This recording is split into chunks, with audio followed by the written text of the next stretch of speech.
білесіздер ме? Мен Дулат Айсидора, Жамбыл ауданы Антон Макаренко атындағы орта мектебінің 7-ші сынып оқушысымын. Менің отаным Қазақстан туристік слетінің жас өлкетанушылар бағыты бойынша іздеу-зерттеу жұмыстарын жүргіздім. Театр жанды кітап дейді. Алаш қайраткері Смағұл Сәдуақасов. Ал Гоголь театрды ұлы мектепке теңейді.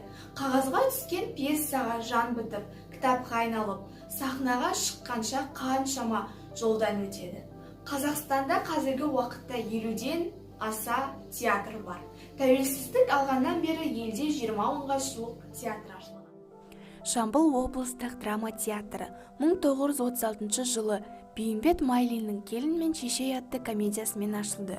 Содан бері театр сахнасында 400-ден астам спектакль қойылып, мәдениет ордасының даму тарихында шығармашылық ұжымның еңбегі зор.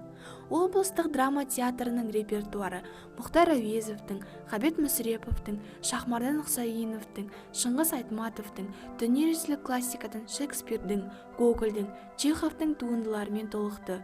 Биыл театрға қазақтың тұңғыш кәсіби режиссері, актер, педагог, өнер зерттеушісі бар ғұмырын ұлттық театрға арнаған қайраткер Асқар Тоқпановтың есімі берілді. Жанымызды тербеп, жүрегімізді толқытып, жақсылыққа іңкәр ететін қойылымдардың артында актерлер мен актрисалардың, режиссер шығармашылық ұжымның ерен еңбегі тұр.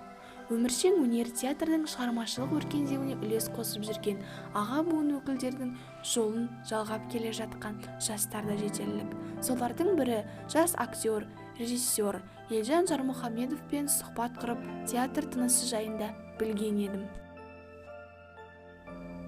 Елжан Жармұхамедов 1992 жылы 22 мамырда Тараз қаласында дүниеге келген. Мұхаммед Хайдар Дулати атындағы университетінің мәдени тынығу мамандығы бойынша білім алып, қазіргі таңда облысымыздағы Асқар Тоқпанов атындағы театрда актер болып жұмыс жасайды. Қайырлы күн, Елжан аға.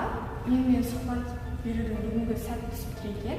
Сізге көп рахмет, менің сұрақтарыма жауап беріп, осылай сұхбаттасып отырғаныңызға. Ашық дерек көздерге сүйенсек, сіз әрі актер, әрі режиссер екенсіз, және облысымызда өткен әулие ата байқауының, үміті байқауының жеңімпазы атаныпсыз. Осы туралы толық айтып берсеңіз. Рахмет қарындасым, қайырлы күн. Мені сұхбат алып жатқанына көп рахмет. Қазіргі уақытта 7 жылға жуық мен өзіміздің Қара Шаңырақ облыстық Асқар Тоқпанов атындағы Жамбыл облыстық қазақ драма театрында 7 жыл болды қызмет етіп отырған актер болып. Бірақ қазіргі уақытта кинорежиссермін. Алдаған мақсаттардың бірі ол театр режиссері болу. 2019 жылы облыс әкімі, сол кездегі Асқар Мырзахметов ағамыз жастардың үміт атты сыйлығын номинациясын тағайындады. Сол номинацияда ең жас киноактер және театр актері болып мен жеңімпаз болдым. Қалай ойлайсыз, қазіргі театрдың көрермендері кімдер? Театрдың көрермендері әр уақытта да, әр қашанда да, әр ғасырда театрдың өз көрермендері болған әлде болады. Өйткені театр рухани азық деп ойлаймын өзім. Сондықтан да театрға үлкені де, кішісі де келіп, біздің өнерімізді тамашалайды. Актерлық мамандықтың қиыншылығы мен қызықшылығы туралы айтып бере аласыз ба? Актерлық мамандықтың қиыншылығы мен қызықшылығы әрине көп. Әр ғылымдар дәлелдеген актер ол ең үштік қиын мамандыққа кіреді. Өйткені біз көптеген біздің ағаларымыз, аталарымыз, театрда қызмет жасап өткендер барлықтары осы рөлге, образға толығымен кіріп, біреудің өмір сүріп дегендей, соның қиындықтарын, басынан өткен қиындықтарын, қайғыларын өзін басынан өткендей бәрі өмір сүреді сахнада. Сол себептен көптеген үлкен ағаларымыздың жүректерінен көбінесе ауырып жатқанын естиміз. Жылайсың, жылап тұрып күлесің, оның бәрі организмге зиян, денсаулыққа зиян әрине. Кейбіреулер ойлайды, актер мамандығы оңай, қызықшылығы көп оның деп деген секілді. Әрине қызықшылығы да бар. Мысалы айта кетсек, репетиция кезінде көптеген қызығушылықтар болады. Сөзін ұмытқан кезде тапқырлықпен басқаша бір сөздер айтасың деген секілді сондай қызығушылықтар бар. Есіме бір алғашқы рөлім есіме түсіп кетті. Қыз жиырмаға толғанда деген спектакль. Мен Ғайыпберген деген жігітті ойнаймын. Алғаш кіріп актермін. Енді кірдім театрға. Ғайыпберген жігітті ойнап жатырмын. Сол кезде мен жаңағы қызға екеуміздің арамызда ешқандай махаббат болған жоқ қой деп айтуым керек. Ал мен сол сөзді дұрыс айтпаймын. Сол менің партнерім театрда аға буын Ғазиз деген Сұрапбаев ағамыз. Екеуміз театрдың шетінде тұрмыз. Маған айтып отыр, екеуміздің арамызда ешқандай махаббат болған жоқ қой деп. Сөйтіп айтшы жаным. Мен тұрамын, екеуміздің арамызда ешқандай махаббат болған жоқ қой деп. Осыда бір-екі рет қайталаймын. Жоқ Елжан, сен бір сөйлем айтасың, бір салып айтшы. Мен тұрамын, екеуміздің арамызда ешқандай махаббат та болған жоқ қой деймін. Шетке қарап барсам, қыздар өтіп бара жатыр, машинамен бізге қарап күлімдейді да. Ойлап қалғанмын, екеуі бір-біріне махаббаттарын, сезімдерін білдіріп жатыр ма деп ше. Сондай бір қызығушылық сәттер болады, сондай.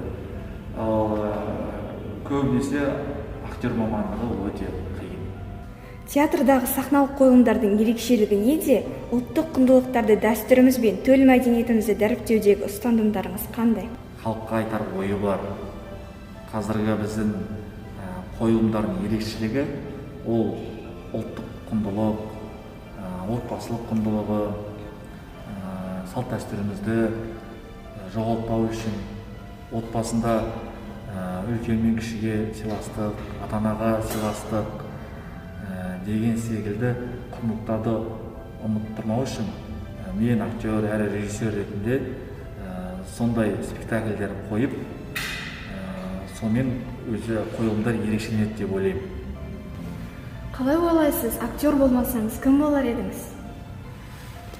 Актер болмасам мен футболист болатын едім деп ойлаймын. Өйткені футболда бір өнер, футболда көрерменнің шабалағын күтетін сондай бір спорттың түрі, көрерменсіз футболистерді бір жақсы ойнай алмайды. Сол секілді ол менің қанымда бар деп ойлаймын. Көрерменнің бір қошеметін алу деген секілді. Сол себептен мүмкін футболист болатын шығармын. Қысқа да болса тұшымды ой айтқаныңыз үшін, келелі ой білдіргеніңіз үшін көп рахмет. Сіздерге де рахмет.